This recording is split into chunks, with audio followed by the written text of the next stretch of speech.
I'd like to build a simple to-dos application with you. The goal will be to tour some key technologies of Meteor. We'll be looking at how to create a new application and use packages. We'll see how to make a user interface using the Meteor templating system, and then how to use data and collections with MiniMongo. We'll see how to publish data and subscribe to that data, and then add accounts and security to secure our application. Along the way, we'll look at debugging tools in Chrome. At the end, you should feel comfortable knowing your way around a Meteor application and be ready to build something more complex. Let's start off by creating an application and opening up our development environment. We can do that by typing Meteor create, and I'll call the application to-dos. Then we can change into to-dos and take a look at the files. You can see Meteor created a couple of files for us automatically, the CSS, HTML, and JavaScript file. Next, let's start up the server and open up a browser. When we're developing in Meteor, we can see our changes reflected in the browser automatically. So to start the server, I'll type Meteor. Okay, in the left, I now have my Meteor application running on localhost port 3000. And in the right, I have a browser open, and you can see the default application that comes with Meteor. I've opened up the JavaScript console so that as we develop the app, we can see any errors that get thrown, and generally so that we can debug our app. Now I'll create a new tab in my shell and open up my text editor so that we can start building the application. Again, I'm using Vim, but feel free to use whatever text editor you're comfortable with, like Sublime. I'm going to start us off in the JavaScript file. You'll notice a lot of boilerplate code here that gets created for us automatically, and I'm going to go ahead and delete that. The second thing to notice is that we have two if statements here. The first one says, if we're on the client or the browser, then execute the code in here. And if we're on the server, you can execute the code in here. What this means is that this file will run in both places, on the server and on the client. We can create code that runs in both places by simply putting that code outside of these if statements. So to start us off, I'm going to create a new collection called to-dos. This is where we'll store our to-do documents. I create the new collection by calling new meteor.collection and then naming the collection. So the string that I passed as a parameter is the name of the collection in Mongo database. And then I've assigned this collection to a variable called to-dos that we can use to reference it. So if I save the file and I go back over to the browser, I should be able to type to-dos and see that it's a collection. Now, because we're working with MiniMongo, I can write queries right on this collection itself, right in the browser.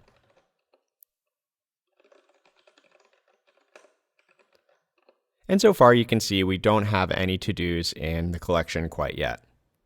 So to get us started with a little bit of data, I can go ahead and insert a to-do directly in the JavaScript console.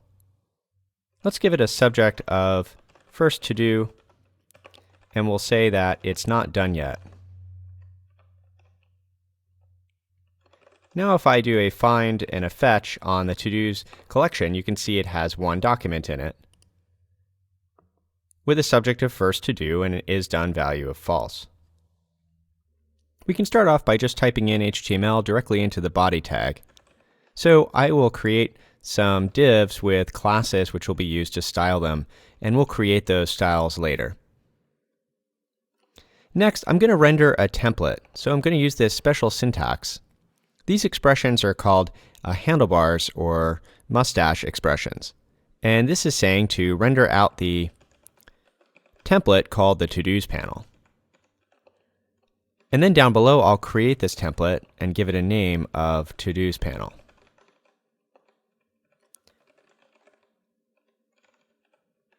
And just to start us off, I'll say hello world. And when I save the file here, you should see that appear in the browser on the right. Now, a quick note here. We've rendered out the template called to-dos panel, and sometimes you'll see that people lowercase the name of the template. So instead of having this, it's like that. Just by convention, I use a capital letter for template names, and you can choose to do whatever you're most comfortable with. So this is a key organizing principle of Meteor applications in the user interface. User interfaces are made up of templates, and templates can render other templates.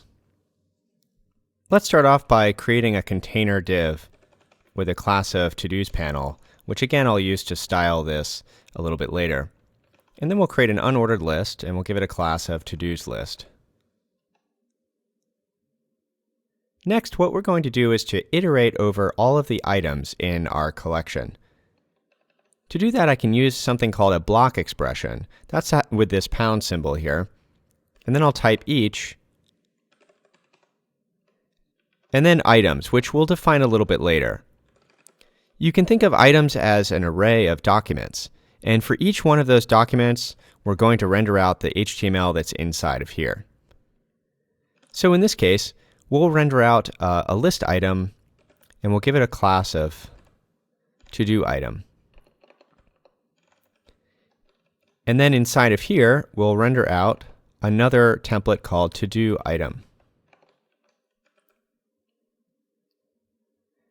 Now let's go down and define that to-do item.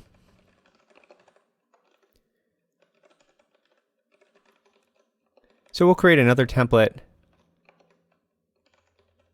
and inside of this template, for now, we'll just say it's a to-do item. Next, I've opened up the JavaScript file in the lower half of the editor so that we can take a look at HTML and JavaScript at the same time. What I'm going to do is inside of the client if statement, I'm going to define a helper on the to-dos panel. So I can reference the to-dos panel by typing template and then to-dos panel. And I can call the helpers method and pass an object of helpers. So what I need to do is to define the items helper. And that'll be a function that returns either a query from our collection or an array or some kind of data. And in this case, what we want to do is to iterate over all of the items in our to-dos collection. So what I can do is simply return the result of calling to-dos.find. Now over on the right, you can see we have one item that shows up in the user interface. In the browser JavaScript console, I've called the find and then fetch method on our to-dos collection so we can see again the documents that exist in it. So far, we only have one to-do with the subject of first to-do. In the JavaScript, what we're doing is looping through all of those items that are returned from calling to-dos.find. And then for each one, we're rendering out this list item and then rendering out the to-do item template. So let's fill in the to-do item template now. In the to-do item template, instead of just hard-coding item, instead let's print out the subject of the to-do item. So now you can see over on the right, when I save the file, we see the subject of the to-do printed as the list item. So it says first to-do. We can access this value of subject because we have something called a data context.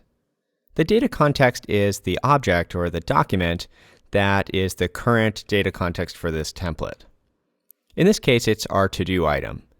Because up above, on line 14, we're looping through all of the items or the to-dos, and for each one, we render out this to-do item template.